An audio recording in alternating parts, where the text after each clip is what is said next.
Hello, Serge here from the back porch. Have a question today. It's a short and sweet one, but it gets right to the point, and it's a good point. So here we go. DM Wheat number 4 with the number 4 asks, Serge, what about weight? I am a right-hander. Is it 70-30, 70 front foot, 30 back foot? I have such a hard time moving my weight from right to left. Then I swing from the left, no good. Thanks so much. Okay. Most people usually have been told that you want to keep your weight basically dead centered. In studying this swing and motion and trying to get everything as efficient as we can with the least margins of error, least stress and strain on the body, and looking at other sports, I came up with the position that we call preloaded heavy right.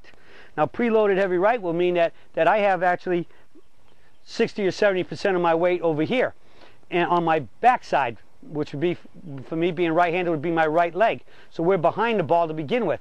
If you want to hit anything with any power, you have to be behind it. Whether you're hitting a baseball bat, a baseball with a baseball bat, you're doing a tennis serve, you're throwing a punch, you're behind it, but moving into it, transferring your weight into it. And the same thing has to happen in golf. Now, here's the bet. Let's start with right off the bat. Let's give you the test for finding just about what preloaded heavy right is. If preloaded heavy right is slightly a situation of where you're feeling like you just slightly have a stance that's maybe an inch or two up with the forward foot above you. So the way I check that out is, I can't tell you how many times I've had students with the old concept of the back foot is square to slightly turned in, the back knee is pressed inward, build up the torque on the inside of your leg, and they stand in here, and I say to them, okay, where's all your weight? And they say, oh, I'm way behind the ball. I said, okay, right. So I want you to draw a line from the center of your sternum straight to the ground, all right, and tell me how much of you is on that side of it, dead even, or on this side. And they all stand up there and they say, holy cow, I'm really behind the ball. And sometimes they still think that they're forward, or that they're behind the ball, because why? How much in this position? How much of me is forward of it? Mostly all of this, but my head and my right shoulder are basically way behind it. So and I got this big curvature in my spine here that they really feel heavy here. I say, okay, close your eyes and just imagine with your sternum right here, which way can you move your sternum 1 inch forward or backwards and pick up the opposite foot? So if I said to you, move your spine 1 inch back this way, can I pick my forward foot up? Not a chance. I'd have to move it all the way back to there before I could just pick it up a little. So I'm back in here, I just go like that, I pick it up. This swing is preloaded heavy left big time. All right? And there's a swing theory out there that really wants you in that position. All right? You hit down on the ball really hard. You can take some steep divots, and they come out of the shot really fast doing that.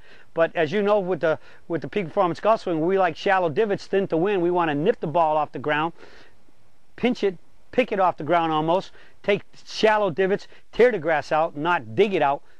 That's why we definitely don't want to be in front of the ball. We want to be a little bit behind the ball. And so, again, how can you find it? Just take whatever you are. Even if you're neutral and you say I can go an inch that way and pick it up, I can go an inch that way and pick it up, I'm neutral. I want to get just that little bit more back here. Now, I'm not, as you can see, all I'm doing is I'm just taking my hips and going this way and sitting down on it. Another good way to think about it, just stand there like you're going to pick your foot up. Just go here and pick your foot up. You're not sliding your hips to get there. You're just taking your whole body and pretty much putting it there. About 1 inch, and then I could go what? Boom, pick the foot up. That's all you need to do, is just be able to pick it up. It's going to come down fast because you're only about 60, maybe 70. Now, I probably wouldn't be 70 on normal iron shots and whatever. I might get 70 or a little bit more when I have a ball teed up and I'm really trying to get under it and hit it higher. I might get a little 70, a little bit more than closer to 70 or whatever if I'm trying to hit anything off the ground a little bit higher. But the key you have to make sure of is if that you get too far back, that you could bottom out. You have to be where you can still start shifting your weight, and that's why the bump moves us forward, but we're still behind the ball at impact. And so I think that the folks who get into trouble with hitting behind the ball, unfortunately, I think what they do when they get back here, their weight just goes backwards rather than the lower body doesn't start forward.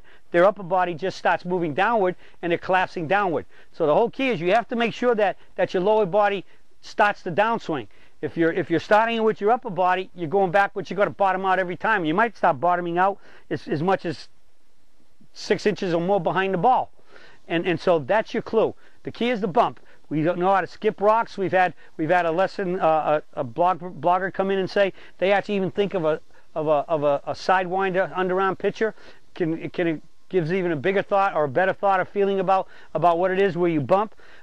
We do the drill where you can get up against a door jamb and just put your foot about 1 inch from it, and a bump is only that right there. You only move about 1 inch, 2 inches max. And when the lower body goes, the upper body goes back. And so if you can do that where you can see your shadow and see that your head goes back, the head goes back just a little bit, which we're behind the ball, and then as soon as we're back and we're swinging up, the head goes up real fast like that, like a comma look. It goes back like a comma and up. I call that the dipsy doodle. And so as much as we're back and as little as we're back, we're doing what? We're going forward by starting with the bump. The lower body starts the forward upswing. And I think if you're bottoming out, you're probably starting with your upper body and moving backwards. So that's the thing you can check on the bump. But the big critical point here is that you really need to be preloaded heavy right for all shots. The final point I'm going to make is as you get more heavy right and the ball starts to move a little bit forward. So like I would be here with say a wedge through a 7-iron, and the ball gradually starts moving forward. When I get here and I'm back, as you notice, a lot of people think setting preloaded heavy right is just putting the hips forward. Well, that's collapsing. And if you spread wide width, there's nothing you can do but collapse. So you don't do it just with the hips. You just get that little sit on the right leg. You stay there, but you also need, as the ball goes forward, you need to make sure that your head moves to keep your nose at the ball. Because if you go forward with the ball and your nose stays where it was in the beginning, it's back here, and there's another cause of very likely bottoming out behind the ball. So we've given you about 3 options here. You might need to listen to this 2 or 3 times to knock down each one of these cautions and what proves when I outline what is the cause of why you could be bottoming out. And naturally, if you're bottoming out and after you do that, you kind of jump up or pull out of the shot, then you open up the other door of fins and tops and everything else. So for every action is a reaction, and if our reaction is the wrong one, where, like I said, if you're bottoming out this way now, pulling out of it, you're getting all those other problems. So it's the right setup and then the right move, the right timing. Lower body starts first, skipping the rocks. Okay, so hopefully we've covered a lot here in this question about where the weight is. Preloaded heavy right is correct, but it's got to be done correctly, and then the swing has to be done correctly in the right timing, in the right sequence, and correctly, and with the lower starting, the forward upswing. Okay, for preloaded heavy right and proper timing and everything else, that's it from the search for today, and I'll be talking to you all again soon.